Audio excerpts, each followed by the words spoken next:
The most influential person in Boston isn't the mayor or even a famous athlete. It's sports radio show host Mike Felger. When Marty Walsh was the mayor, he didn't turn to social media to learn how Boston was feeling. He turned on sports radio. And for the last 15 years, the show driving the mood around sports in the city has been Felger and Massarotti. So how did this happen? The city has always been defined by old power, racial tensions, and its devotion to its teams. Sports isn't just sports in Boston. It's identity, class, and a way to make sense of life and power.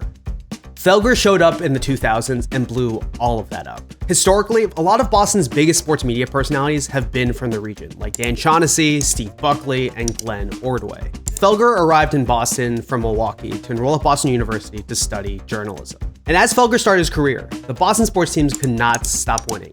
And he noticed that the local media was doing more cheerleading than scrutinizing. Felger and his co-host Tony Massarotti built the show around one premise. Boston was ready for something rawer, meaner, and more critical.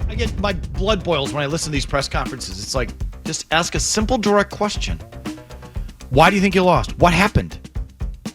God. Meanwhile, Boston was diversifying, becoming a majority-minority city as tech, academia, and healthcare was exploding across the city. As Boston changed, rival shows increasingly calcified around ideas of what Boston used to be. On-air debates drifted from pitch counts and power plays to rants about race, gender, and grievances. Sports talk blurred into something completely different. Felger stuck to his North Star, skepticism. The biggest reason Felger endures today is that he channels the Boston that actually exists, and not the one frozen in time in black and white photos of Southie taverns and cigar smoke. He plays the part that Boston needs, the guy who refuses to be bought off and distracted.